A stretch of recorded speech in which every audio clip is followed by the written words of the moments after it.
Mon petit sujet de ce matin, et je pense même les autres dimanches, parce qu'il y a quand même une matière à partager, c'est la présence de Dieu dans l'Église. La présence de Dieu, comme vous avez vu, dans l'Église. Donc, il n'y a pas à faire une introduction parce que vous savez déjà le thème, la présence de Dieu.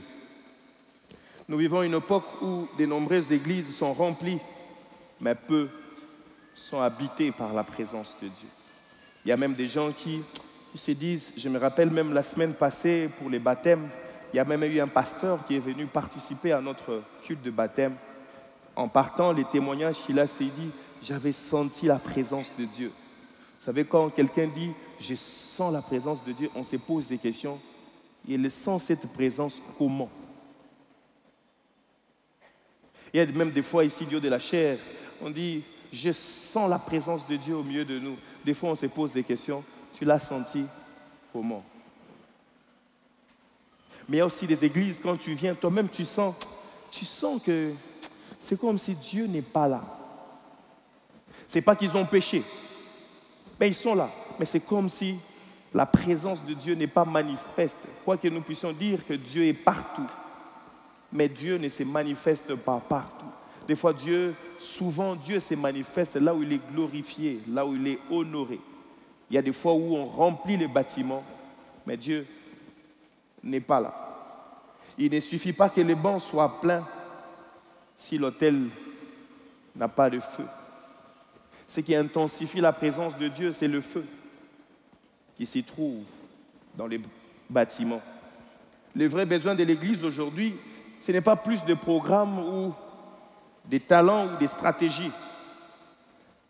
Mais le vrai besoin de l'Église, c'est le retour de la manifestation de la présence de Dieu dans sa maison. Mais la grande question, c'est est-ce que Dieu est encore là au milieu de nous?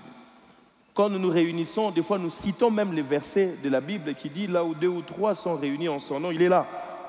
Mais est-ce que réellement Dieu, il est là? Ou s'il est là, comment le savons-nous? Comment dire que Dieu est là? On a l'habitude de dire que je vais à l'église, je vais à la rencontre du Seigneur. Est-ce que toutes les fois où nous venons à l'église, nous rencontrons le Seigneur? Pose la question au voisin, est-ce que Dieu est là? Qu'est-ce qu'il dit? Il a dit qu'il est là. Ok, pose une autre question. Comment est-ce que tu sais qu'il est là? Il a dit quoi? Parce que le podium est un peu vitré, ou bien c'est parce qu'il y a un gros écran derrière, ou parce que tu es très bien habillé? C'est toujours important, étant enfant de Dieu, rempli de l'Esprit de Dieu, d'être en mesure, à la fin de chaque culte, c'est dire que Dieu était là. Et voici les signes qui m'ont démontré sa présence. Tu dois être en mesure, dans ton esprit, de dire que, oui, aujourd'hui, Dieu m'a parlé. Aujourd'hui, j'ai été touché par Dieu. Des fois, on pense que les choses de Dieu, c'est vrai, nous avons l'habitude de dire la logique de Dieu, mais n'oubliez pas, Paul est en train de dire que donnez-vous, offrez-vous à Dieu comme un sacrifice vivant, saint, agréable et parfait. Ce sera de votre part les cultes raisonnables. C'est-à-dire, les cultes aussi fait participer notre raison. Ce n'est pas le fait que tu es tombé dans la présence de Dieu, que Dieu était là. Vous connaissez, il y a des grands chanteurs qui ont bouleversé le monde pendant les concerts, les gens tombaient. Il y a même certains qui doutent des manifestations de l'esprit parce qu'ils se disent, même les catcheurs le font. Les catcheurs congolais, bien sûr. Ils se disent, mais même les musiciens le font. Vous connaissez les grands chanteurs qui est parti. Quand il entrait sur la scène, les gens criaient. Mais est-ce que ce sont ceux-là les signes qui montrent que Dieu est dans son Église? Est-ce que j'ai dit que tomber c'est mauvais? Non, je n'ai pas dit ça. Mais après s'être relevé, nous devons être en mesure de dire que Dieu était là. J'ai rencontré Dieu. Exode chapitre 33, le verset 16, c'est Moïse qui parle. Il dit, comment sera-t-il donc certain que j'ai trouvé grâce à tes yeux, moi et ton peuple? Ne serait-ce pas quand tu marcheras avec nous? Et regarde les signes de sa présence. Il dit, quand nous serons distingués, moi et ton peuple, de tous les peuples qui sont sur la face de la terre.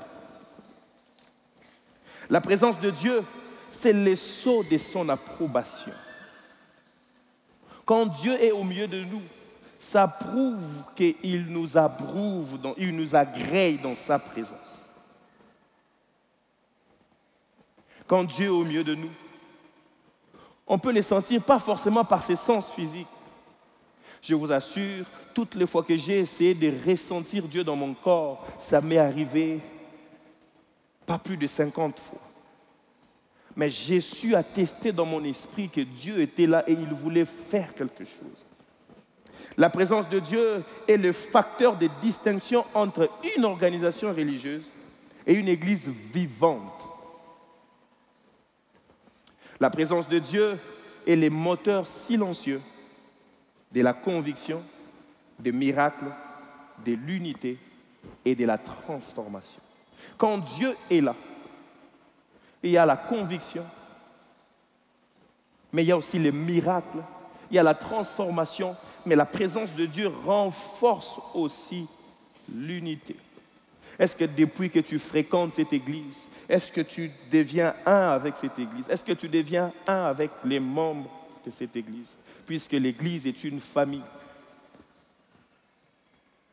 Dans ces thèmes, je ne cherche pas simplement à décrire des manifestations spectaculaires de la présence de Dieu, mais à comprendre ce que signifie réellement sa présence.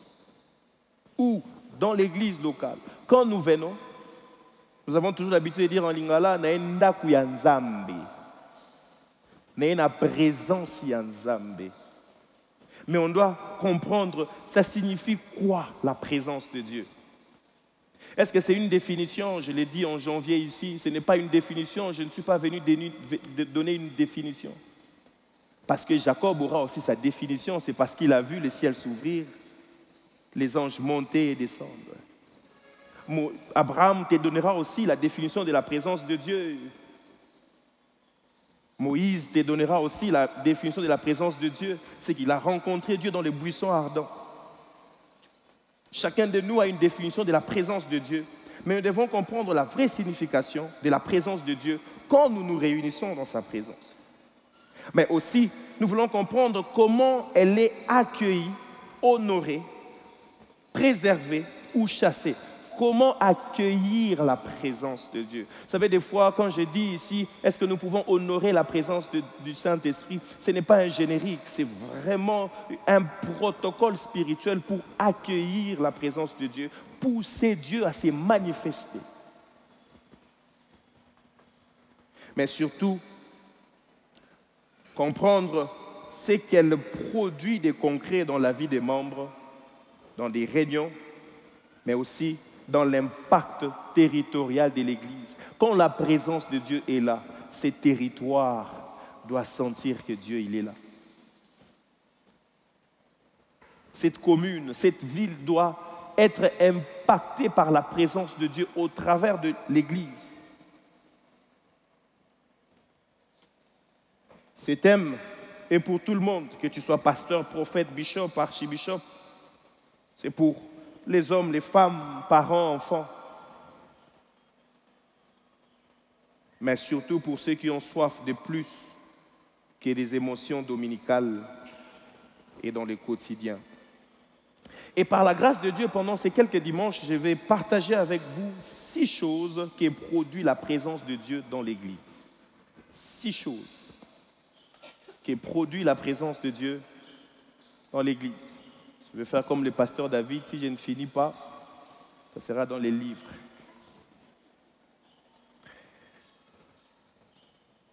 Mais je ne promets pas. pasteur Okosaki. 6 choses qui produisent la présence de Dieu dans l'église. Quand nous venons à l'église, nous devons être en mesure, si par la grâce de Dieu nous expérimentons les 6 directement, gloire à Dieu. Mais nous devons être en mesure de se dire, pendant ces cultes, qu'est-ce que la présence de Dieu a produit en nous? La première des choses, c'est la conviction de péché. La présence de Dieu produit la conviction de péché. Tu ne peux pas venir à l'église pécheur et retourner pécheur. Tu viens dans la présence de Dieu pour que Dieu te convainc du péché. La conviction du péché, le cœur transformé, la repentance réelle. Nous venons à l'église pour se repentir et retourner vers Dieu. Deuxième chose qui produit la présence de Dieu, l'adoration authentique. Nous venons dans la présence de Dieu pour adorer le Seigneur. Ce n'est pas un cantique qui nous pousse à adorer, mais c'est l'attitude du cœur et le Dieu que nous sommes venus rencontrer. La louange vivante, mais aussi le respect du sanctuaire. Nous avons perdu le respect dans la présence de Dieu. Je l'ai dit au premier culte, on a eu l'opportunité de participer à une cérémonie où les présidents étaient invités. Et ces jours-là, on s'est pressés tous parce que nous connaissons le protocole. C'est que quand le chef entre, personne d'autre ne pourra entrer pour raison de sécurité, mais aussi pour raison de respect. Et je me rappelle même, il y avait un deuil ici de papa Barouti qui nous a précédés. Et on devait aller représenter aussi l'église de l'autre côté. Malheureusement, on est arrivé quelques minutes en retard. Et on était bloqué à l'extérieur parce que le chef était entré. Si un homme qui mourra demain, on lui doit cette révérence. À combien plus forte raison notre Dieu qui vit éternellement? Des fois, quand nous venons à l'église, on n'a plus le respect du sacré. On mélange les cultures, on mélange tout et on ne respecte plus le sacré. C'est à l'église qu'on jette tout par terre. C'est à l'église qu'on met pression à tout le monde. C'est à l'église qu'on fait ce qu'on veut. On n'a plus le respect du sacré. Des fois, c'est à l'église qu'on ment. Nous, quand on grandissait, on disait toujours que Nanda Kwanzambe Basala Nini, Bako Saate. Il y a même des gens qui disent, Zela tant toko bima, attends en église, tant toko bima, okoye banga. Si quelque part dans ton cœur, je me rappelle, il y a même un frère qui devait donner sa vie à Jésus, on est venu, il prenait de l'alcool, on a prêché, on a prêché, on a prêché, on a prêché, on a prêché, il n'écoutait pas, il ne voulait pas donner sa vie à Jésus. Et juste à la fin, le frère qui était venu évangéliser, il dit, ok, c'est bon, on va prier. Juste au moment où on voulait prier, il a dit, ok, attendez, je vais enlever la bière sur la table. On lui a posé la question, pourquoi tu enlèves? Oh non, mais c'est Dieu. Et c'est là où on l'a évangélisé. Et il a donné sa vie à Jésus. Parce que quelque part, le Saint-Esprit a convaincu son cœur de quelque chose. Et il y a eu le respect du sacré. Aujourd'hui, on ne respecte plus Dieu. Si c'est un président qui est entré ici, même s'il restait jusqu'à 15 heures, personne ne va se plaindre. Qui va se plaindre? Parce qu'on sait que là-bas, si tu essaies, on va te... Et tu ne te plains même pas. Tes rendez-vous urgents là. Tu dis, je vais faire comment? Et même quand tu as une urgence médicale, tu ne sors pas. Vous imaginez ça? Mais regardez des fois comment est-ce que nous là, les membres, nous insultons les protocoles quand il faut juste respecter un protocole. Et c'est là où on fait du bruit. Dans la maison de Dieu, où on dit que je suis venu dans la présence de Dieu. Ou quand vous brisez les protocoles, c'est un manque de respect à Dieu. La troisième chose qui s'est produite dans la présence de Dieu, les guérisons et les délivrances. Nous ne pouvons pas nous rassembler comme ça, des gens qui sont possédés, des gens qui sont oppressés, des gens qui sont malades, venir dans la présence de Dieu et retourner comme ils sont venus. Je n'ai pas vu des gens qui sont venus vers Jésus et rentrés avec leurs problèmes. C'est à l'église qu'on devait vivre des miracles et des guérisons. des délivrances authentiques. C'est à l'Église que nous devons nous devons voir les ministères surnaturels actifs. C'est à l'Église qu'on devait vraiment exercer nos dons. Mais regardez, nous sommes devenus tous des religieux. Chaque dimanche, je vais à l'Église par habitude. On ne s'attend à rien de la part de Dieu. J'ai dit, OK, la semaine, je n'ai pas le temps, j'irai les dimanches pour 2 heures et puis je vais rentrer. Et quand le Saint-Esprit veut commencer à se manifester, nous les chassons au nom de Jésus. Et surtout, très professionnel avec la montre. Oh! Ah non, non, non, non, non, non, non, non, Boti, Kabilo, Konabino, oyo. Pasteur qui a même toujours dit, yo non, on a un problème, t'es à moi là. Si quelqu'un a un problème, tout ce qu'on a la présence de Dieu. Les choses qui arrivent dans la présence de Dieu, les guérisons, des délivrances. Je suis en train de prier, de rêver, de soupirer, de demander à Dieu que nous ayons un dimanche de puissance ici. Un dimanche où les malades vont venir et ils seront guéris. Pas Dieu de la chair, c'est pas ça mon but. C'est que c'est toi qui vas guérir le malade. Amen et Kitty. Pensez que c'est pour les pasteurs? Non, voici les miracles qui accompagneront ceux qui auront cru. Les grands problèmes avec toi, tu ne crois pas. Tu penses qu'il faut être un chrétien spécial. Il n'y a pas de chrétien spécial qui se qualifie pour guérir le malade. Il n'y a que ceux qui croient au nom de Jésus-Christ. Il n'y a pas une onction spéciale sur les pasteurs pour guérir le malade et une onction simple pour les membres de l'Église. C'est la même onction, c'est le même esprit, c'est la même puissance qui est descendue le jour de la Pentecôte. Et je suis en train de prier que tu commences à croire en ces choses dans cette Église. Quatrième chose qui arrive dans la présence de Dieu, les révélations divines. C'est là où on doit recevoir des révélations, des précisions prophétiques. Toi, juste quand on commence à donner des paroles de connaissance, des paroles prophétiques, c'est là où tu te dis, bah, distraction et bandit.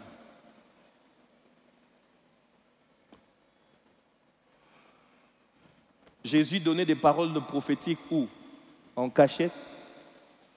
Jésus guérissait en public. Vous imaginez cette dame qui, à la perte de sang, essaie discrètement d'aller toucher les pans de la robe de Jésus. Elle s'est considérée déjà impure dans la présence de Dieu. Et dans la culture juive, quand une femme est dans ces périodes, elle est mise en quarantaine. Elle ne peut pas être avec les gens. Et cette femme, pendant 12 ans, elle souffrait de cette maladie. C'est devenu comme une maladie pour elle. Et elle a fini tout son argent. Et ce jour-là, secrètement, elle a dit, je vais toucher les ponts de sa robe. Elle arrive, elle touche. Jésus a bimissé un poisson. Alors quand c'est Jésus, c'est bien, mais quand c'est les disciples de Jésus, ça devient de l'exagération du spectacle. Regarde ton voisin.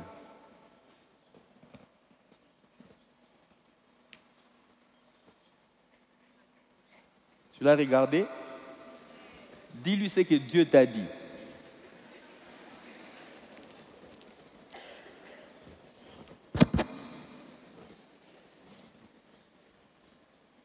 Qui croit qu'il a un don de guérison?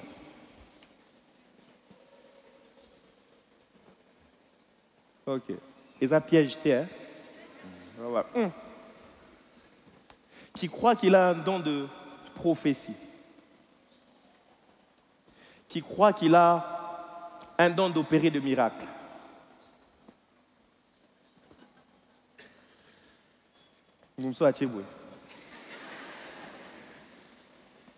Qui croit qu'il a un don spirituel? Ok. Dis au voisin quel don tu as.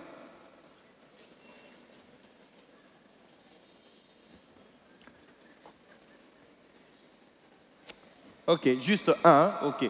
Qui croit qu'il n'a pas de dons? Qui pense qu'il n'en a pas? Bon. Qui pense qu'il a mais n'a pas encore découvert? On va donner au pain longi. Alors, les dons, c'est pour l'édification, n'est-ce pas? Les dons, c'est pour la précision, n'est-ce pas? Qui croit qu'il a un don de libéralité?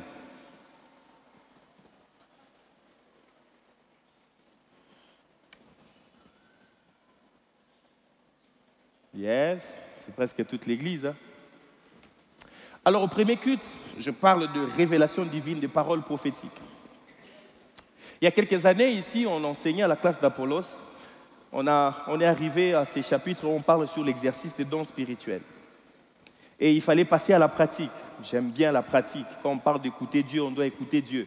Quand on parle d'exercer les dons spirituels, on doit exercer les dons spirituels. Et on a enseigné sur les dons, sur la libéralité. J'ai expliqué un peu comment est-ce que les dons fonctionnent. Les grands secrets pour exercer les dons, c'est d'abord la capacité à reconnaître quand Dieu nous parle.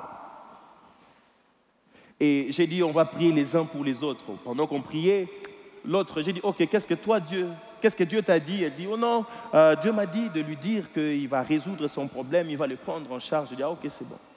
Ok, mais là, on va résoudre le problème comment? Alors j'ai posé la question, y a-t-il des gens qui ont des dons de libéralité? Je l'ai fait au premier culte. Quand tu as un don de guérison, c'est pour faire quoi? Quand tu as un don de prophétie, c'est pour faire quoi? Quand tu as un don de miracle, c'est pour faire quoi? Et quand tu as un don de libéralité, c'est pour faire quoi? Alors, je vais essayer pour voir vraiment si tu as les dons de libéralité.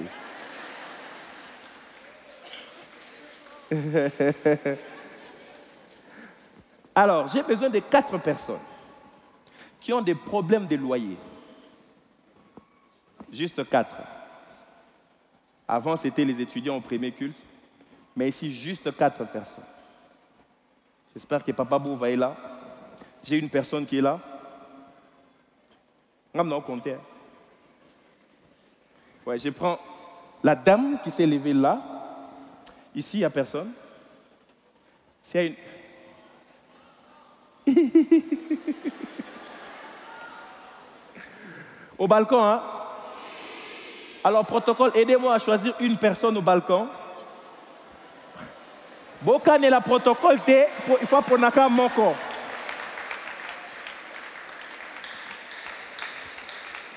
Alors, pasteur Rigo, aidez-moi à choisir une personne vers Kalembelembe. Il faut la relation. Et pasteur Karl va m'aider à choisir une personne ici. Ça va faire 4 personnes. Overflow, malheureusement, comme a dit quelqu'un. Alors, toi qui as un don de libéralité, on va exercer ça. Ne prends pas l'argent des offrandes, mais exerce la libéralité. Je demanderai au diacre, tu vas venir mettre, regardez ce que la présence de Dieu fait. Dans les Actes des Apôtres, la Bible dit, ils mettaient tout ensemble, de telle manière qu'il n'y avait pas d'indigents au milieu d'eux.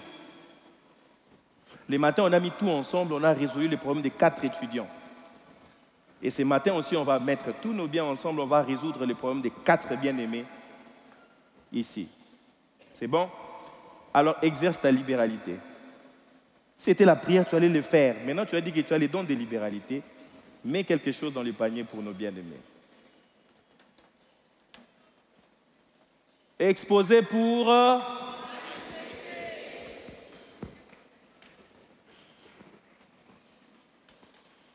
Même toi qui t'es levé là, tu as aussi un don de libéralité. Toi-même donne aussi.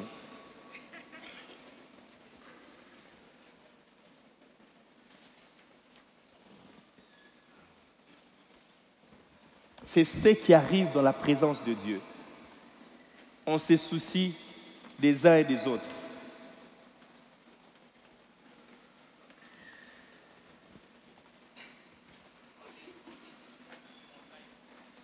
En ligne. Ah, les online veulent aussi mettre. Hein? OK. Donnez un coordonné. Les coordonnées. Les coordonnées. Ma femme me corrige. Ceux qui veulent aussi donner en ligne, n'hésitez pas. On vous prend aussi en charge. Je pense qu'il faudrait donner un autre numéro, une autre possibilité, qu'ils sachent comment dire que c'est pour l'appel de tout à l'heure là. C'est que quand nous sommes dans la présence de Dieu, il y a des instructions claires, mais il y a aussi cet esprit de libéralité qui règne au milieu de nous. Alléluia. Cinquième chose qui arrive dans la présence de Dieu. Waouh, est-ce qu'on peut acclamer les Seigneurs pour cet élan de cœur?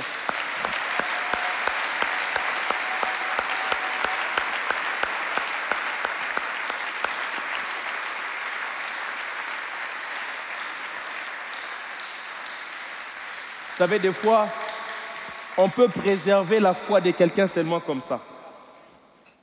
Il est au bout du gouffre et il ne sait pas quoi faire. C'est possible qu'il aille faire du n'importe quoi. Et puis demain, on va dire, frère, au pain, oui, mais j'avais la possibilité de l'aider. La cinquième chose qui arrive dans la présence de Dieu, la joie et la liberté. Tu ne peux pas venir à l'église, les visages froissés. Il y a des gens qui viennent, même pendant l'adoration, tu regardes, tu ne sais même pas comment les saluer. Il y a même des gens qui viennent, même pendant la prédication, quand on dit regarde ton voisin, la façon dont il te regarde. Essaie un peu de regarder ton voisin, comment est-ce qu'il est? La façon dont il te regarde. Toi-même, quand tu te poses des questions, Nalati Mabe. Nous devons être joyeux dans la présence de Dieu. Quand tu regardes ton frère, tu lui redonnes le goût d'être enfant de Dieu.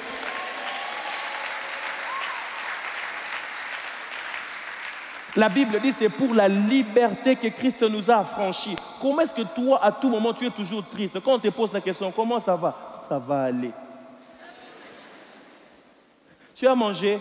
Oui. Tu n'as pas mangé? Oui. Ata a iango ba programme on peut mon po kaka. C'est dans la présence de Dieu que tu dois être toujours joyeux et manifester ta liberté. Voilà pourquoi il y a des gens dans la présence de Dieu, tu sens quelqu'un tout joyeux, tu te poses des questions, tu exagères. Il n'exagère pas, l'Esprit de Dieu le remplit son cœur de joie. La Bible dit là où il y a l'Esprit de Dieu, là règne quoi? La liberté. Tu ne sais pas pourquoi il se réjouit.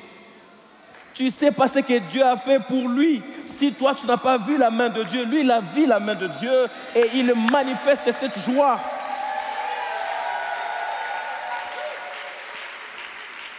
Paul qui dit soyez toujours joyeux, c'était en prison. Il réconforte les gens. Nous, on a pitié de lui, il dit oh non, ne vous inquiétez pas. Le Saint-Esprit m'est rempli par sa joie. Voilà pourquoi je vous recommande d'être toujours joyeux. Même quand tu n'as pas mangé, ce n'est pas la fin du monde. Sois toujours joyeux. Ne montre pas à tout le monde ta pauvreté. Tu vas montrer aussi au diable ta pauvreté, il va se jouer de toi. La sixième des choses qui arrive, comme j'ai dit, la cinquième, la joie et la liberté, l'atmosphère de paix et de restauration. La sixième chose qui arrive, c'est l'unité spirituelle. Dis après moi, l'unité spirituelle. Est-ce que depuis que tu viens dans cette église, est-ce que tu sens cette unité spirituelle? Est-ce que tu sens que tu es en famille? C'est les rassemblements centrés sur Dieu. Quand nous venons ici, c'est pour Dieu. Tu ne viens pas pour ton voisin, qu'il te salue ou pas. Toi, tu as compris pourquoi tu es là. Et c'est toi qui vas vers l'autre. Mais ce matin, j'aimerais nous parler de la première chose qui produit la présence de Dieu, la conviction de péché.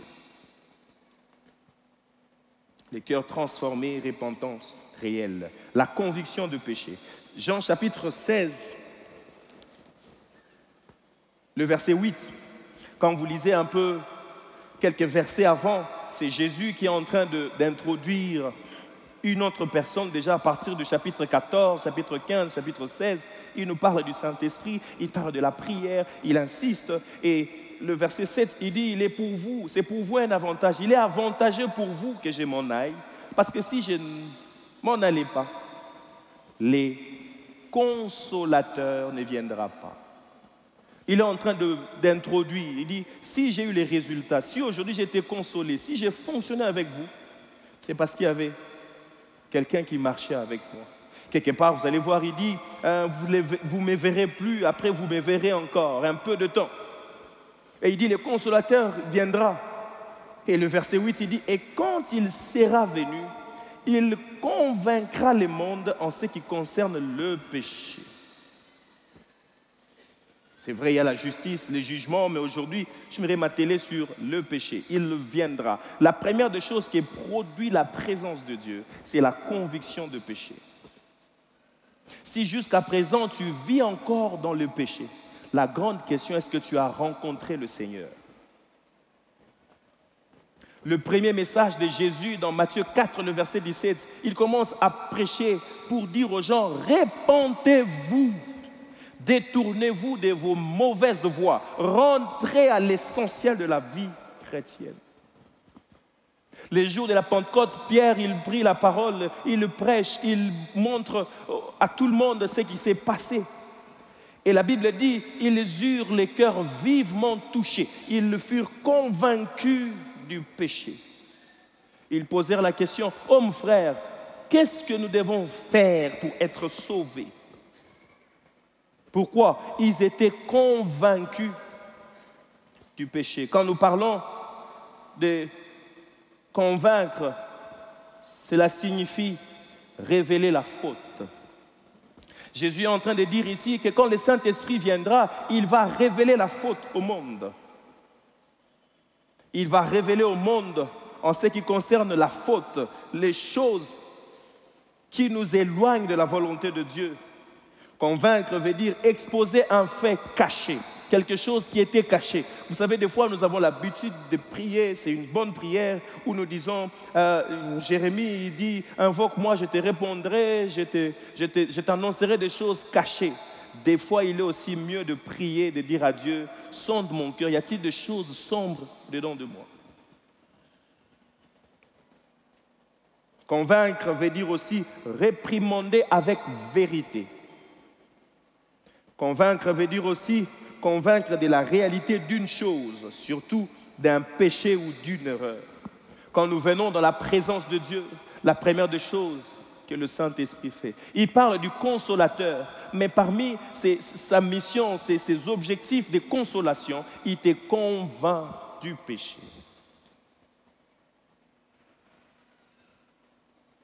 Convaincre veut dire aussi pousser à reconnaître la vérité et à se repentir, s'en détourner.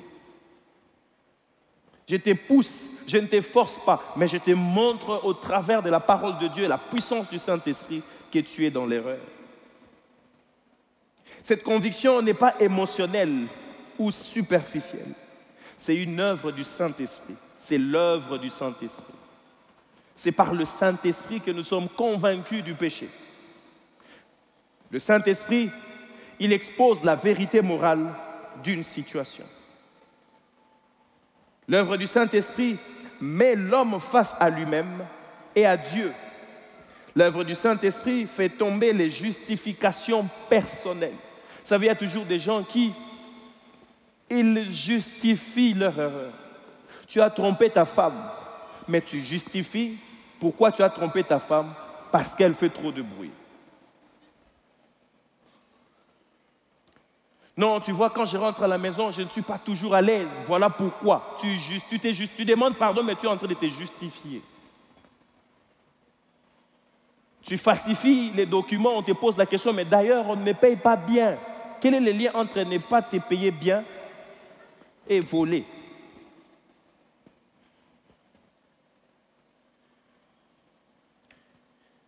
L'œuvre du Saint-Esprit qui produit une réponse des cœurs authentiques, souvent la repentance ou l'humilité. Hébreux chapitre 4, le verset 12, il dit « Car la parole de Dieu est vivante et efficace, plus tranchante qu'une épée quelconque à deux tranchants, pénétrante jusqu'à partager âme et esprit, jointure et moelle. Elle juge les sentiments et les pensées du cœur. » Quand il vient juger, ce n'est pas pour te condamner, mais c'est pour te pousser à la repentance. Je me rappelle, en 2007, l'album Gaël, la chanson Kitaya Solo. Un jour, j'étais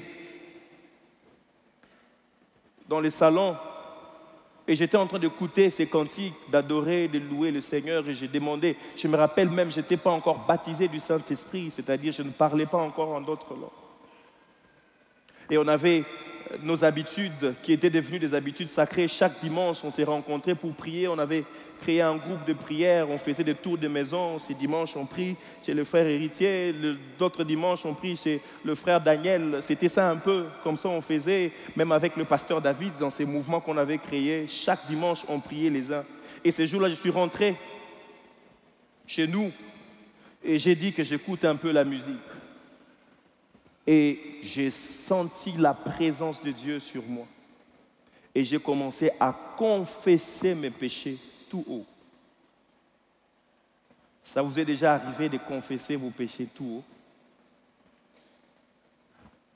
Tout le monde était à la maison, j'étais seul au salon. C'était la toute première fois de prier à haute voix. Il y avait des voisins juste à côté. Pose la question au voisin, la dernière fois que tu as confessé tes péchés tout haut, c'était quand? Ce jour-là, j'ai senti la présence de Dieu. Mais j'ai senti l'esprit de sainteté qui m'enveloppait. Et je me suis senti impur dans la présence de Dieu. Et j'ai commencé à confesser mes péchés. On ne m'a même pas demandé. Toi, quand il faut confesser, c'est là où tu baisses la tête. Tu diminues le volume. Et tu dis à Dieu, là on a tout béli. Là on a ébité. C'est un bélimbissa.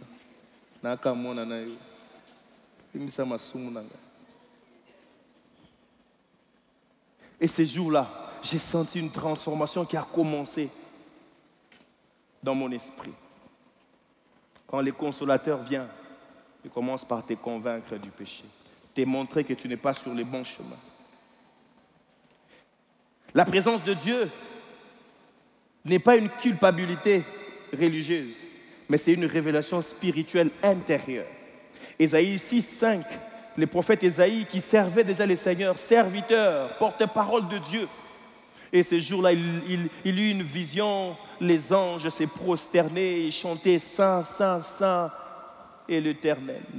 Et lui aussi s'est prosterné. Regardez, serviteur rempli de l'Esprit. Il dit, malheur à moi, je suis perdu, car mes yeux ont vu le roi, l'Éternel des armées. Il s'est senti impur dans la présence de Dieu. Il a fallu que l'esprit de consolation vienne sur lui pour le dire, purifier sa bouche. J'ai fait un petit tableau pour montrer la différence qu'il y a entre une conviction et la culpabilité. Des fois, on mélange les deux. Parce que nous parlons du péché. La conviction émane du Saint-Esprit. C'est par le Saint-Esprit que nous sommes convaincus. Par contre, la culpabilité, souvent, elle est religieuse ou charnelle. Tu culpabilises pour quelque chose et tu te retires de la présence de Dieu. Toute action qui t'éloigne de Dieu n'émane pas du Saint-Esprit. Mais toute action qui t'amène vers Dieu, qui te conduit vers Dieu, c'est l'action de l'esprit qui te convainc de quelque chose. La culpabilité, la conviction vient de Dieu pour te restaurer. La conviction vise la restauration, tandis que la culpabilité vient de l'ennemi pour te détruire. Est-ce que tu crois vraiment que Dieu t'a pardonné? Est-ce que tu crois que vraiment ce que tu avais fait là, tu as commis trop de péchés? Je pense que ma soumoune faut celle en bas jeune et belé. Ça vient des gens qui font des jeûnes de culpabilité. Jeûne de culpabilité. Ça s'est fait comment? Tu culpabilises. Ce n'est pas de Dieu. Nous sommes pardonnés juste au moment où nous reconnaissons nos offenses et nous demandons pardon à Dieu. Nous sommes justifiés par grâce. Nous sommes sauvés par grâce au moyen de la foi. Point bas. Au moment où tu as accepté le Seigneur, tu as reconnu tes fautes, tu as demandé pardon à Dieu, Dieu te pardonne et il oublie toutes tes fautes. La conviction produit la repentance et la confession. La culpabilité produit les replis sur soi, la honte. Tu ne sais plus t'approcher des autres. Tu ne sais plus t'approcher de ta famille. Tu ne sais plus t'approcher de Dieu. C'est ce qui s'est passé dans le jardin d'Éden. La conviction conduit à la croix et à la grâce. Cet homme, à la croix, crucifié avec Jésus, je crois qu'il a été convaincu par le Saint-Esprit. Il a demandé la faveur de Dieu parce que la conviction du péché, il a reconnu qu'il méritait cela. L'autre n'a pas reconnu, il s'est senti culpabilisé. Vous savez, des fois, la culpabilité peut te pousser à dire des choses pas bien. Puisque tu es en train de souffrir, tu commences à dire des choses. C'est l'expression de ta culpabilité. Mais c'est lui qui est convaincu par le péché. Il sait reconnaître la révérence de Dieu et demander miséricorde. Je suis en train de prier que tu puisses reconnaître la faveur que Dieu nous fait dans sa présence. De s'approcher toutes les fois où tu aurais offensé Dieu ou offensé Dieu par quelqu'un. Que tu saches revenir vers Dieu. C'était ça la force de David. La conviction donne l'assurance du pardon. Quand tu es pardonné, tu es complètement pardonné. Il n'y a plus quelqu'un qui va te dire, toi tu avais fait ceci. Oui, effectivement j'avais fait, mais j'avais demandé pardon. Et Dieu m'a pardonné. C'est lui qui vient te rappeler tes fautes. Il vient pour te culpabiliser. Et ça, c'est le manœuvre de l'ennemi. La culpabilité donne un sentiment de rejet ou d'indignité. La conviction de péché, quand la présence de Dieu réveille ta conscience. C'est-à-dire que Dieu, il vient par son esprit réveiller ta conscience. Hé, tu as mal fait. Tu as déjà fait quelque chose, on ne t'a même pas prêché, mais tu sens dans ton esprit que tu as mal fait. Ça, c'est Dieu qui l'a fait.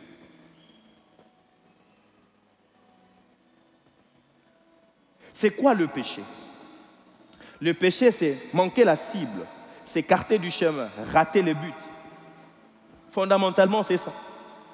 Tu as manqué la cible, tu t'es écarté du chemin. Le chemin qui t'a été destiné, c'est comme ça, tu commences à aller soit à gauche, soit à droite, tu es en train de pécher. Pourquoi? Tu manques la cible. Le péché, c'est dévier du chemin. Juge 20, 16 dit ceci. Parmi tous ces peuples, il y avait 700 hommes d'élite qui ne se servaient pas de la main droite. Tout cela pouvait, en lançant une pierre avec la fronde, viser à un cheveu, sans le manquer, sans péché. Voilà pourquoi la Bible dit de Jésus qu'il n'a ni connu ni commis, parce qu'il a atteint sa cible. Je suis en train de prier que tu atteignes ta cible. Le péché aussi, c'est un manquement à la volonté de Dieu. 1 Jean chapitre 3, le verset 4, il dit « Quiconque pêche transgresse la loi. » Et le péché est la transgression de la loi. Romains chapitre 14, le verset 23, il dit « Tout ce qui ne procède pas de la loi est péché. » C'est-à-dire, c'est manquer à la volonté de Dieu. Jacques chapitre 4, le verset 17, il dit « C'est lui qui sait faire le bien et ne le fait pas commet un péché. » Il manque à la volonté de Dieu. Le péché n'est pas seulement une faute morale ou une erreur, mais c'est un état de séparation d'avec Dieu. C'est lui qui pêche petit à petit, se sépare de Dieu. Mais aussi, c'est une rébellion volontaire ou involontaire contre sa volonté. Tu te rebelles contre la volonté de Dieu, soit volontairement, soit involontairement. Mais aussi le péché, c'est un obstacle à la communion avec Dieu. Parlant du péché, c'est quoi son origine? Le péché a commencé dans le ciel. Le péché a apparu dans le cœur de Lucifer. Un chérubin qui a voulu s'élever au-dessus de Dieu, vous savez, par son orgueil, il a voulu élever son trône. Il avait aussi un trône. Mais le jour où il a décidé d'élever son trône pour se comparer à Dieu, c'est ce jour-là où le mal est entré dans son cœur. Et il a été précipité, il a été chassé de la présence de Dieu. Voilà pourquoi la Bible dit, Dieu résiste aux orgueilleux et il fait grâce aux humbles. Si en toi il y a un grain d'orgueil, sache que tu es déjà en train de pécher. Deuxième origine, les péchés sur la terre. Nous connaissons là où le péché est entré dans l'histoire de l'humanité. Genèse chapitre 3, Adam et Ève, ils ont désobéi au commandement de Dieu. C'est à partir de là qu'il y a eu cette porte d'entrée du péché dans l'humanité. Romains chapitre 5, le verset 12, il dit « Par un seul homme, le péché est entré dans le monde, et par le péché, qu'est-ce qui est entré? La mort. » L'origine du péché est d'abord spirituelle, avant d'être comportementale. Ce n'est pas un comportement d'abord. Parce qu'aujourd'hui, on veut résoudre certains problèmes par la médecine, la psychologie, toutes ces sciences-là qui sont très bonnes, qui nous aident. Mais le problème du péché, ce n'est pas d'abord comportemental. Ce n'est pas parce que tu vas faire 21 jours sans faire quelque chose qui va t'aider à s'aligner à la volonté de Dieu, mais c'est parce que Jésus va intervenir dans ta vie. Le péché est né dans le cœur de Lucifer par l'orgueil. Il a été introduit dans l'humanité par la désobéissance d'Adam. Et depuis, tout homme naît avec une nature pécheresse. Tous sont péchés et sont privés de la présence de Dieu. La nature du péché. Le péché est plus qu'un comportement, comme je l'ai dit. C'est une nature, un système interne de pensée et de désirs contraires à Dieu. C'est que toutes les fois que tu réfléchis, tes réflexions sont contraires à Dieu, tu es en train de pécher et d'exprimer ta nature pécheresse. Les caractéristiques du péché, 1, il est trompeur. Il paraît agréable, mais le péché tue. C'est comme du sucre, c'est bon à goûter, mais ça détruit la santé. Il est progressif, il commence petit, mais grandit. Il y a des gens qui chérissent le péché. Non, moi, c'est mon péché mignon.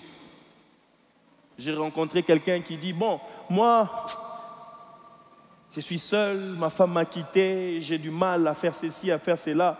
Et de temps en temps, je me satisfais personnellement. De temps en temps, je vais fumer juste pour noyer un peu mes problèmes. Je lui dis que tu sais qu'il n'y a que Jésus qui peut résoudre tes problèmes. Ah bien oui, je sais. Mais il est devenu dépendant de ça. Il ne sait plus sortir de ça. C'est progressif. Ça commence 1 fois, 2 fois, 3 fois. Mais ça tue. Il est infectieux. Il contamine les autres. Voilà pourquoi Paul dit, sortez du milieu d'eux. Il est spirituellement mortel. Il coupe la communion avec Dieu. Nous pouvons parler de la visitation divine, mais quand tu vis dans le péché, la Bible dit, ce sont vos péchés qui m'empêchent d'agir.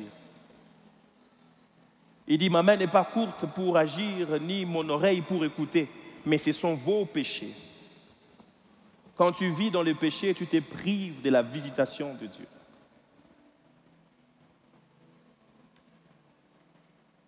Comment fonctionne le péché? Jacques l'explique bien. Jacques chapitre 1, 14 à 15 dit ceci, que personne lorsqu'il est tenté ne dise, c'est Dieu qui me tente. Alléluia. Non, je mets cette bouteille-là, vous connaissez la boisson là.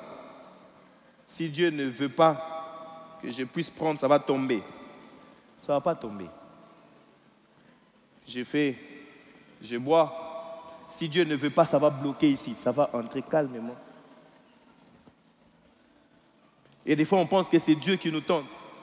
Il y a même des gens qui pleurent dans la prière. Nzambe, tala, nako sumuka na ngai. On a Gabriel lobi sumuka na yo. Et je Seigneur, na pesioti na femme, soko salité. Ah, ça te. Au salini. Yo pesa Nzambe ultimatum. Oh sumuka frère, réponds-toi. Il dit que personne, lorsqu'il est tenté, ne dise « c'est Dieu qui me tente », car Dieu ne peut être tenté par le mal, et il ne tente lui-même personne, mais chacun est tenté quand il est attiré est amorcé par sa propre convoitise. Ce qui est là fingi, c'est que ça qui na kati na yo. Ce qui est là au yibi, c'est que ko yibe ça na kati na yo. Dit amen. Si aujourd'hui tu vis dans l'impudicité, c'est que ça a été amorcé par ta propre convoitise. Nous avons la convoitise des yeux, la convoitise de la chair et l'orgueil de la vie. Toi, tu convoites tout. Quand il a une voiture, tu veux aussi avoir la voiture. Ça, c'est la convoitise des yeux.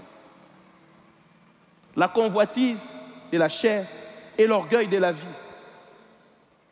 Il dit, chacun est tenté quand il est attiré et amorcé par sa propre convoitise. C'est ta convoitise qui t'attire vers le mal. Et le diable profite. Voilà pourquoi Jésus pouvait dire que le diable n'a rien en lui, en moi. Jésus ne convoitait pas. Jésus n'était pas orgueilleux.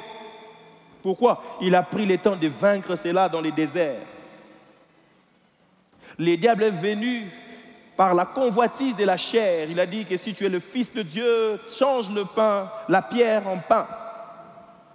Il vient encore, la convoitise des yeux. Il dit, tu vois tous ces royaumes, c'est à moi. Si tu t'es prosterné, je te les donnerai. Et puis il dit, je te donnerai le pouvoir. Il lui montre le royaume, l'orgueil de la vie. Je peux le faire. Je suis capable. Il y a même des gens qui utilisent leur position sociale pour faire souffrir les gens. Il y a des gens aujourd'hui, tu amasses d'argent et tu commences à acheter des parcelles à gauche, à droite. C'est l'orgueil de la vie. Ça, ce n'est ni le diable, ni Dieu. C'est toi-même. Vous savez, des fois, le jour où on passera devant Dieu pour le jugement final, certains, ça sera la rétribution, certains, ça sera le jugement. Parce que nous tous, nous comparaîtrons devant le Seigneur pour rendre compte de ce qu'a été notre vie, de comment est-ce que nous avons géré notre vie. Et certains vont chercher qui accuser. Ah, Seigneur, ce n'est pas moi, c'était le diable. Le diable viendra, moi. Et ça va tout le monde, Satan a autour de nous. Vous assure, c'était par ta propre convoitise. Et des fois même nos prières sont remplies d'orgueil et de convoitise. Voilà pourquoi Jacques dit, vous demandez, vous ne recevez pas. Pourquoi? Parce que vous demandez mal dans le but de satisfaire vos désirs charnels, les convoitises. Vous avez besoin de 100 000 au père Drenine, convoitise. Moi, je suis bon de la bonne. Vous avez HP pour ça, je suis mobile. Convoitise. Qui a dit que parce que là, j'ai poussé, il faut. Seigneur, bako loba, loba nini, ba loba na bango.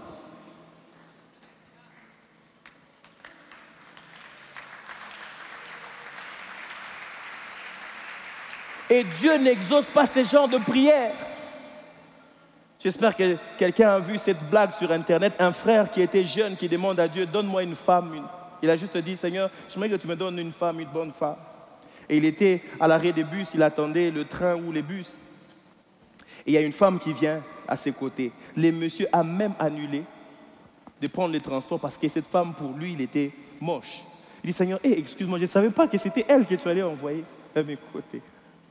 10 ans après, il a eu la barbe. Il a prié, Seigneur, donne-moi une femme. 20 ans après, il a la calvitie, il n'avait plus rien. Puis il dit à Dieu, Seigneur, donne-moi seulement une femme. Pourquoi? Quand il demandait comme si quelqu'un qui comparait. Parce que l'homme, des fois, est attiré par ce qui frappe aux yeux. Pourquoi? Parce qu'il a la convoitise des yeux. Ce n'est pas parce que l'autre a un véhicule que toi, tu dois aussi avoir un véhicule. Tu ne sais pas pourquoi il a acheté ces véhicules-là, c'est pour son travail. Et toi, tu vas demander à Dieu le véhicule pour quel but? Ce n'est pas parce que l'autre s'est marié que tu dois demander aussi à Dieu le mariage. Et si ce n'est pas le temps pour toi, tu t'es marié après, voilà pourquoi on a 2 mois, 3 mois, 6 mois, les jeunes qui divorcent. Pourquoi? Parce que tu avais demandé par convoitise. J'ai pris que ça ne soit pas le cas pour toi. Il dit, puis la convoitise, lorsqu'elle a conçu, enfante le péché. Et le péché étant consommé, produit la mort.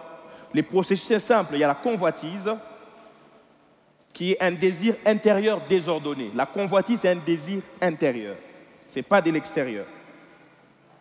Puis vient la tentation, c'est une opportunité extérieure qui excite ses désirs. Vous voyez? C'est que quand le diable vient, il voit les dispositions de ton cœur, automatiquement il met son appât, il crée quelque chose. Et il est possible, il parle ici, Jacques est en train de parler, ce n'est pas aux païens qu'il parle, il parle aux chrétiens, remplis de l'Esprit de Dieu. Mais il est possible que tu sois rempli de l'Esprit de Dieu, mais que tu vives aussi dans ça et que tu pêches. Et c'est là où il y a des esprits générationnels, des démons, des familles qui restent dans notre vie. Pourquoi? Parce qu'il a trouvé une attitude qu'il avait trouvée dans ton père, c'est toujours en toi, tu n'as pas été guéri de ça. Et quand il y a une opportunité qui se présente au devant de toi, boum, il t'attrape aussi dans ça. Ça devient un péché qu'on appelle péché générationnel. Et tu cherches des délivrances. La vraie délivrance, c'est toi. Et puis il y a le consentement. La volonté décide de dire oui. C'est quand tu dis oui que le péché entre. L'acte est commis dans les corps ou dans les cœurs.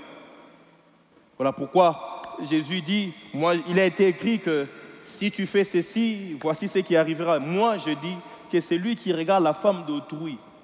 Juste le fait d'avoir pensé dans son cœur, il a péché. Qui a rendu les choses difficiles? Et Jésus et la loi. Qui a rendu les choses difficiles? Vous imaginez combien de belles femmes on voit? Combien de belles choses on voit? Des fois, tu regardes quelque chose, pasteur Suko, tous ces personnes dans la Bible, tout convoité n'était, désir désordonné. Alléluia. Et puis il y a la mort, séparation, vide intérieur, oppression, destruction. C'est là où tu ouvres la porte aux démons. Les péchés commencent toujours dans les cœurs, puis se manifestent dans les actes. Marc chapitre 7, 21, 23, il dit « Car c'est du dedans, c'est du cœur des hommes que sortent les mauvaises pensées, les adultères, les impudicités, les meurtres, les vols, les cupidités, les méchancetés, la fraude, les dérèglements, les regards envieux, la calomnie, l'orgueil, la folie. Toutes ces choses mauvaises sortent du dedans et souillent l'homme. » Voilà pourquoi nous venons à l'église, des gens qui lèvent les mains, mais qui insultent. Il y a même des gens qui viennent à l'église, mais on ne se salue pas. Et puis tu veux que Dieu se manifeste. Et Dieu se manifeste, il dit que frère, que c'est un pardon. Ce que produit la présence de Dieu face au péché. Comme je l'ai dit, lorsque la présence de Dieu est réelle dans l'église, elle illumine les zones cachées du cœur. Quand Dieu est là, sa présence commence à éclairer les zones cachées. Au lieu de prier pour que Dieu te bénisse, prie pour que Dieu te délivre de la méchanceté.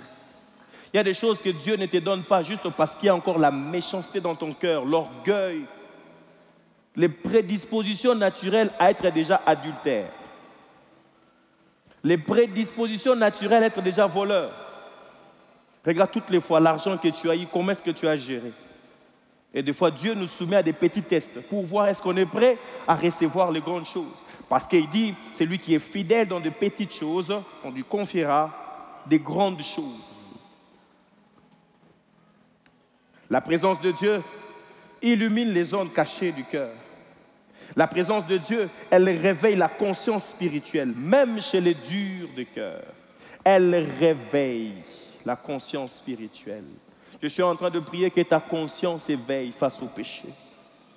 Elle pousse à une repentance authentique, pas émotionnelle. Ce n'est pas parce que tu as pleuré, mais parce que tu as confessé de ta bouche. Proverbe 28, 14, il dit, « Celui qui cache ses transgressions ne prospère point. » La prospérité ne dépend pas de la manière dont on a prié pour toi, mais de comment est-ce que ton cœur est pur. Parce qu'il dit, celui qui cache ses transgressions ne prospère point.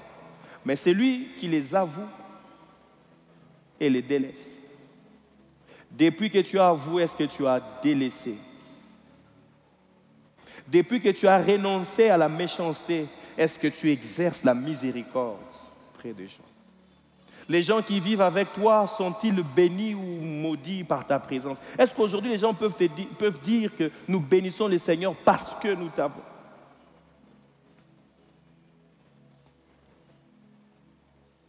Je l'ai dit au premier culte, je priais vraiment, je disais à Dieu, je m'aimerais être très sincère, mais pas chercher l'exemple de quelqu'un d'autre. Ça fait 8 ans, bientôt 8 ans qu'on est mariés avec ma femme. Et jusqu'à là, on n'a pas encore d'enfants. Et au début de notre mariage, on croyait qu'on allait avoir directement des enfants. Et l'année qui a suivi, ça ne venait pas. Et il y a eu des amis, des frères qui se sont mariés après nous. On a vu Dieu les visiter. Je vous assure, ma femme est déjà hospitalière, conciliante. Mais j'ai commencé à développer comme une colère dans mon cœur. Et à telle enseigne qu'il y avait même des gens, des femmes, des couples qui venaient me voir parce qu'ils avaient des problèmes de maternité. Et je me rappelle en 2018, quand j'ai rencontré l'apôtre ici pendant Prosterné 18, je lui ai ouvert mon cœur en lui disant, papa, des fois je ne sais pas prier pour les gens qui ont besoin d'être visités par Dieu, par la maternité, parce que moi-même je n'en ai pas et je ne trouve pas le courage de le faire pour les autres. J'ai commencé à me battre avec ça dans mon esprit. J'ai commencé à prier, j'ai demandé pardon à Dieu, j'ai pleuré, j'ai même échangé avec ma femme pour que Dieu me délivre de ça. Vous savez, quand la conviction du péché n'est pas, tu deviens un frein pour la visitation des autres. Quand tu ne sais pas laisser Dieu transformer ton cœur, il y a des gens qui sont tout autour de toi qui doivent être bénis par toi, mais ils ne sont pas bénis. Voilà pourquoi toi aussi tu n'es pas béni. Nous venons à l'église pour être une source de bénédiction pour les autres et non seulement pour recevoir. Des fois, même quand on parle de la visitation divine, tu vois toi, tu vois ton bonheur personnel, tu ne vois pas les bonheurs des autres. Or, il y a beaucoup plus de joie à donner qu'à recevoir. Quand j'ai changé mon état de cœur, j'ai commencé à prier pour des couples ici dans cette église qui ont eu des enfants.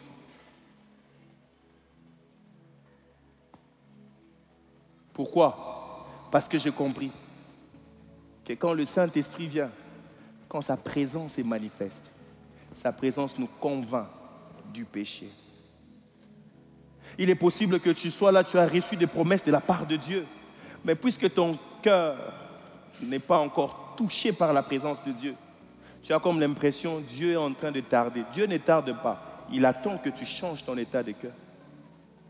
Si aujourd'hui Dieu ne te donnait pas ce qu'il t'a promis, est-ce que tu changeras ton état de cœur?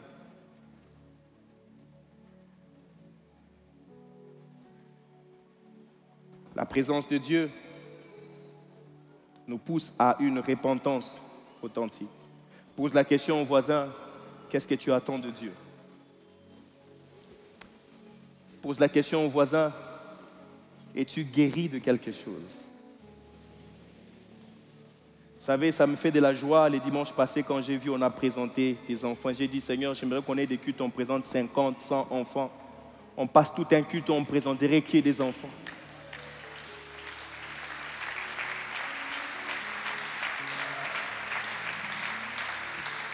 Vous savez, c'est bien, c'est très facile de dire réjouissez-vous avec ceux qui se réjouissent, mais c'est difficile de le vivre. Et des fois, Dieu, il travaille nos cœurs. Il nous résiste des fois sur certaines choses parce qu'il veut il sait que tu es une bénédiction pour plusieurs. Mais il doit travailler ton état de cœur pour que tu sois vraiment une vraie bénédiction pour plusieurs. Je suis en train de prier, c'est par quoi tu es en train de passer. Ne pense pas que Dieu veut que tu souffres, mais il te prépare pour de grandes choses.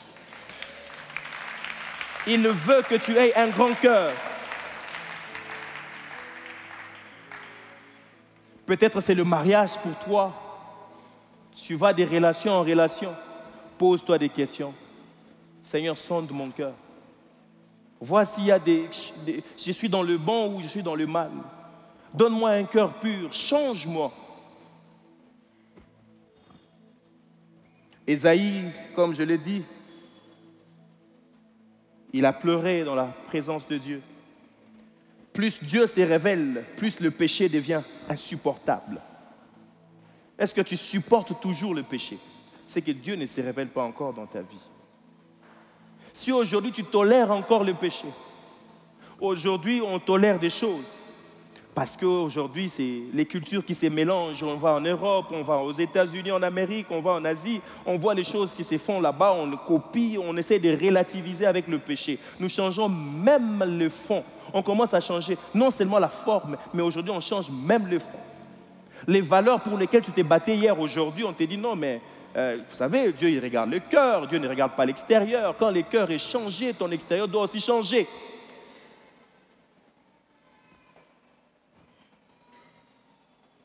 L'Église a un rôle très important à jouer pour la manifestation de la présence de Dieu.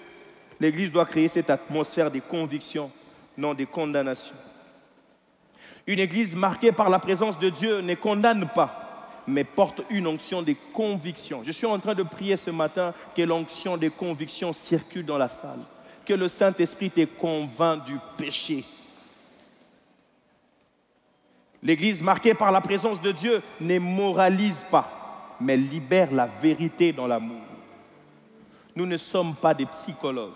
Laissez les psychologues faire leur travail. Nous sommes des prédicateurs de la bonne nouvelle. Nous prêchons la bonne nouvelle. Je ne suis pas là pour te dire que Dieu va te bénir au moment où tu vis dans le péché.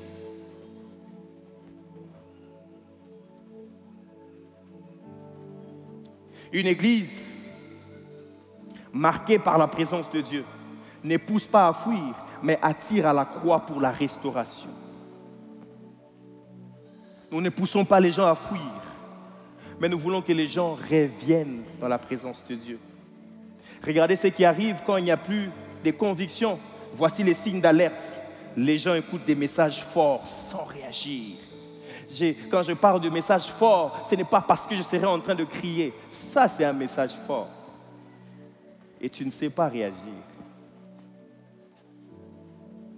Des fois, tu te poses des questions. Beteli pasteur li solo nanga, ta pasteur au na solo la gina ya kumo te yango. Les messages forts, c'est le message de Jésus. Répentez-vous. Arrêtez de vivre dans l'hypocrisie. Nous avons des serviteurs hypocrites, des ouvriers hypocrites, des membres de l'Église hypocrites qui sont ici, l'apparence de la piété, quand ils sortent là-bas des impudiques. Arrêtez, c'est ça le message fort. Arrêtez de vivre dans le péché.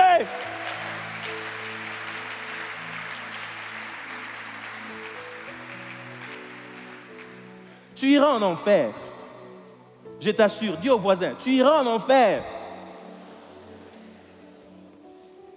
Toutes ces choses, je disais à quelqu'un, tout l'argent que tu as en banque, ça va rester. Et l'Antichrist va utiliser ça pour pervertir encore les gens. Tout est bien là, ça va rester. Ce qui est primordial, c'est ton éternité. Ce qui est très important, c'est ton éternité. La vie peut s'arrêter maintenant. Tous les projets que tu as, l'argent, les parcelles, tout ce que tu as, ça va s'arrêter. On ne réagit plus. Le premier message, nous parlons de Jésus qui est notre modèle. Son premier message, il dit, répentez-vous, car le royaume des cieux est proche. Et je leur ai dit encore ce matin, répands-toi. Arrête la méchanceté, arrête la mauvaise vie. Tu ne nous trompes pas, tu gâchis, tu es en train de gâcher ta vie. C'est toi qui iras en enfer, c'est toi qui iras à l'hôpital, c'est toi qui vas souffrir, c'est toi qu'on va commencer à suivre derrière. Nous, on prêche. Je ne suis pas là pour faire les motivateurs, je suis là pour prêcher la bonne nouvelle. Vous savez, la motivation, c'est comme de l'énergie. On te donne la motivation. Tu cours, mais cette motivation, quand tu la perds, tu perds l'énergie, tu reprends encore. Tu as besoin. Toi, tu vis que par des motivations. Tu dois vivre par la puissance du Saint-Esprit qui te remplit chaque jour, qui te donne la force de faire face au péché. Quand il n'y a plus de conviction, les signes d'alerte, le péché est relativisé ou banalisé. Ah, et ça, Nini, vraiment. C'est un grand pardon et plutôt avancer dans le biseau. C'est même à l'église que les gens volent. C'est à l'église quand on te demande, montre les preuves de paiement. Ah, beaucoup de gens mais procédure et c'est là qui s'appuie sur preuve. Et il y a même des gens qui s'attirent la malédiction. Tu sais que tu n'es pas dans les vrais besoins, mais tu viens écrire une lettre pour demander. Tu veux escroquer l'église. Tu n'escroques pas l'église, tu te fais du mal. Parce que tu penses que, puisque tu es dans les besoins, ça te donne le droit de faire n'importe quoi. Et les gens relativisent le péché.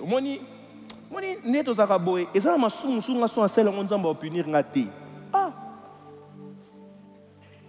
Mais yo so sala nzamba ko beta yo. Kaka. Il sa voisin lisumu eza lisumu. Il sa tika masumu. Matongi kaka yo, kokosa kaka yo, koyiba kaka yo. Ne relativise pas le péché. Ne deviens pas ami au péché. Ça va te tuer. Ça tue ta destinée. Non, pasteur, c'est encore moi mouké. Monica mouké, on a l'appétit, vient en manger. Obandang mouké, obandi mouké, obandi mouké, obandi mouké, obandi mouké. Si au sang ici mouké, on a nion, c'est comme une néné. Quand il n'y a plus de conviction, la prédication devient psychologique au lieu d'être spirituelle. Il y a quelqu'un dans la Bible, le roi David. Un jour, il envoie son militaire parce qu'il avait convoité. Il a vu la femme de son militaire. Il a convoité. Il a fait tuer quelqu'un.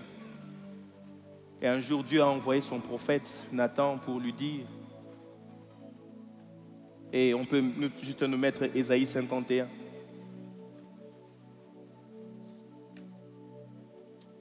Et David,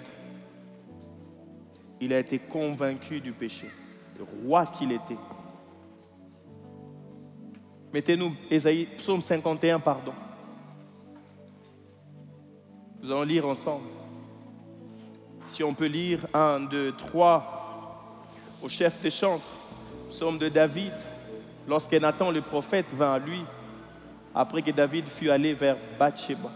Ô Dieu, aie pitié de moi dans ta bonté. Selon ta grande miséricorde, efface mes transgressions. Lave-moi complètement de mon iniquité et purifie-moi de mon péché. Car je reconnais mes transgressions et mon péché est constamment devant moi, la culpabilité.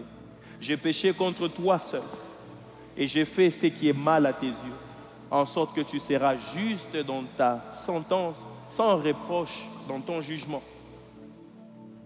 Voici, je suis né dans l'iniquité et ma mère m'a conçu dans les péchés, la nature.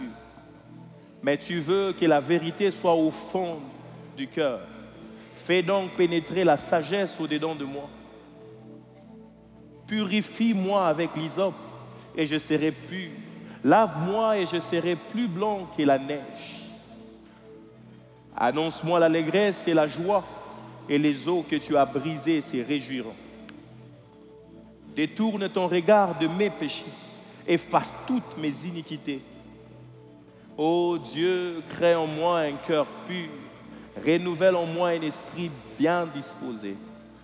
Ne me rejette pas loin de ta face, ne me retire pas ton Esprit Saint. Rends-moi la joie de ton salut et qu'un esprit de bonne volonté me soutienne. J'enseignerai tes voies à ceux qui les transgressent et les pécheurs reviendront à toi. Ô Dieu, Dieu de mon salut, délivre-moi du sang versé et ma langue célébrera ta miséricorde. Seigneur, ouvre mes yeux et ma bouche publiera ta louange. Si tu eusses voulu des sacrifices, je t'en aurais offert, mais tu ne prends point plaisir aux holocaustes. Les sacrifices qui sont agréables à Dieu, c'est un esprit brisé. Ô Dieu, tu ne dédaignes pas un cœur brisé et contrit. Répands par ta grâce tes bienfaits sur Sion, bâtis les murs de Jérusalem. Alors tu agréeras des sacrifices de justice, des holocaustes et des victimes tout entiers. Alors on offrira des taureaux sur ton autel. Est-ce qu'on peut acclamer pour la parole de Dieu?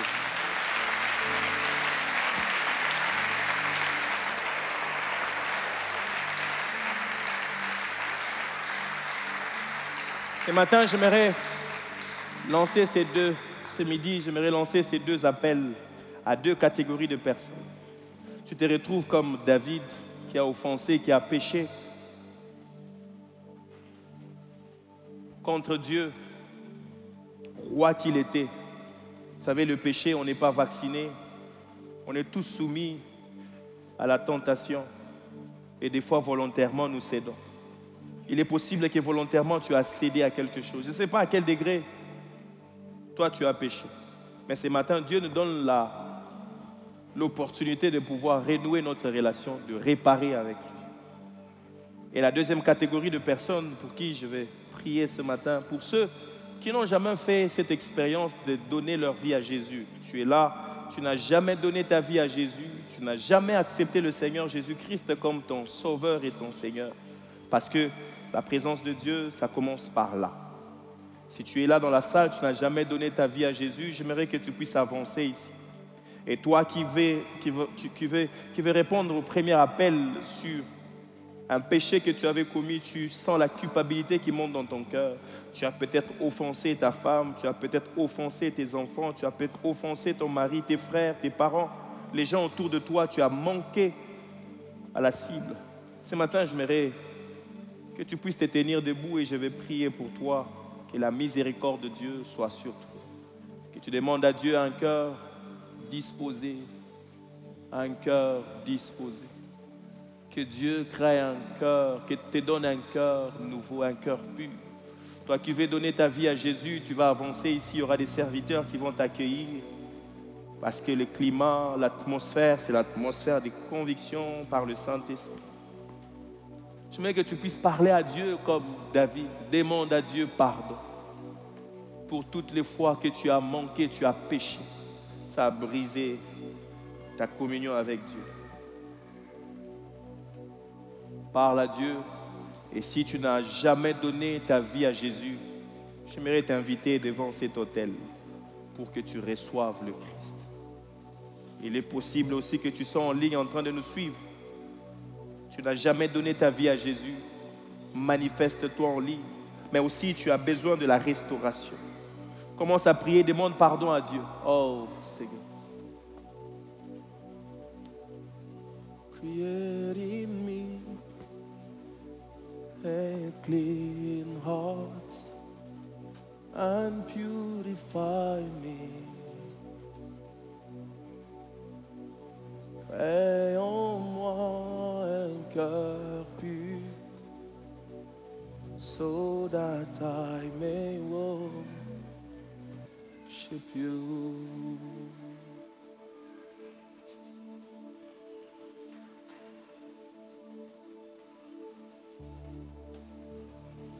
Parle à Dieu. Oh Seigneur, pardonne-moi pour toutes les fois où le pouvoir m'est monté sur la tête. Je n'ai pas su quand est-ce que j'ai shifté. J'ai commencé à changer dans mon cœur. J'ai commencé à oublier l'essentiel, l'humilité, la simplicité. Pardonne-moi pour toutes les fois où j'ai abusé de l'autorité. Pardonne-moi pour toutes les fois où j'ai pensé agir juste. Et ce matin, tu nous parles à tous. Personne n'est épargné de ça. Voilà pourquoi les psalmistes pouvaient dire « Sonde mon cœur ». Ce matin, je viens devant toi pour que tu sondes nos cœurs. Toi, tu connais les pensées de l'homme. Qui connaît les pensées de l'homme si ce n'est que toi? Toi qui sondes les profondeurs, ce matin, oh Dieu, nous te donnons l'opportunité de sonder nos cœurs. Ramène à la surface toutes les choses qui empêchent à ce que nous puissions vivre ta présence au milieu de nous. Le cœur de l'homme est mauvais par-dessus tout. C'est de ces cœurs sortent les mauvaises paroles, les mauvaises pensées, des prédispositions naturelles à commettre le péché. Quoique nous professons la foi, mais des fois nous régnons ce qui en fait la force. Pardonne-nous, Seigneur. Pardonne mon frère, pardonne ma soeur. Pardonne-nous des fois nos autorités qui abusent de leur autorité. Alors qu'ils devaient être là pour servir la nation, ils abusent de cette autorité pour marcher sur le peuple. Pardonne-leur, car ils ne savent pas ce qu'ils font. C'est juste les modèles qu'ils ont vus et ils sont en train de reproduire. Ramène-nous à la raison, ramène-nous à la simplicité. Pardonne-nous, oh Dieu, pensant que nous étions des serviteurs spéciaux. Or, nous ne sommes que des outils entre tes mains. Tu peux nous utiliser comme aussi tu peux le faire par toi-même. Mais, oh Dieu, c'est juste par grâce que tu nous utilises. Je ne peux pas m'en taper la poitrine. Pardonne-nous, Seigneur, parce qu'on a pensé que nos diplômes nous qualifiaient. Pardonne-nous, Seigneur, parce qu'on a pensé qu'on méritait cette bénédiction, parce qu'on a pensé qu'on méritait ce mariage, qu'on méritait ce travail, qu'on méritait cette église, qu'on méritait cette promotion. On a même fait des prières, des réclamations, pensant que nous étions dans le vrai, or nous étions dans le faux. Pardonne-nous pour toutes les fois où on a pensé parce que j'avais fait une offrande que toi tu étais obligé de le faire. David dit ici, l'offrande, le sacrifice qu'il accepte, qu'il agrée, c'est un cœur brisé. Reçois nos cœurs brisés au devant de toi. Nous reconnaissons que nous ne sommes rien sans toi. Bien-aimé, parle à Dieu. Sonde nos cœurs. Pardonne-nous parce qu'on a pensé que nous étions des ouvriers spéciaux. Pardonne-nous parce qu'on pensait que nous étions indispensables. Voilà pourquoi tu disais aux pharisiens, aux Juifs, si vous ne m'adorez pas, Dieu suscitera même de pierres. Pardonne-nous parce qu'on pensait qu'on était éternel. Nous allons passer. Pardonne-nous, Seigneur. Pardonne-nous, Seigneur. Je prie au Dieu que la relation qui était brisée, qu'elle soit restaurée. Je prie au Dieu que celui qui se sentait culpabilisé, au Dieu, qu'il soit délivré de cette culpabilité. Parce que quand toi tu viens, tu restaures la relation. Je prie qu'une relation qui était brisée soit restaurée ce matin dans le nom puissant de Jésus. Seigneur, merci parce que tu fais grâce aux humbles. C'est par humilité que nous nous sommes tenus debout. C'est parce que nous reconnaissons que la grâce et la faveur viennent de toi. La miséricorde vient de toi. Toi qui nous fais grâce, toi qui nous fais miséricorde de pouvoir accéder dans ta présence. Nous te bénissons, Seigneur. Nous bénissons ta présence. Est-ce que tu peux lui dire merci? Merci pour cette relation restaurée. Merci pour cette faveur qui a été accordée. Merci pour cet amour qui a été accordé. Seigneur, nous te disons merci, Seigneur. Merci d'avoir pardonné nos offenses. Merci, oh Dieu, parce que tu l'as fait. Jésus, tu l'as fait pour nous. Étant donc justifiés par la foi, il n'y a plus d'inimitié entre l'homme et Dieu. La relation a été restaurée par le sacrifice de Jésus-Christ à la croix. Il n'y a plus de réclamation. Il n'y a aucun homme qui viendrait pour réclamer quelque chose parce que tu dis, étant donc justifiés par la foi, il n'y a plus d'inimitié entre nous et Dieu. Les murailles de séparation ont été brisées. Désormais, nous avons accès au trône de grâce pour obtenir miséricorde. Nous prierons, tu entendras et tu répondras à nos prières. Merci Seigneur de le faire.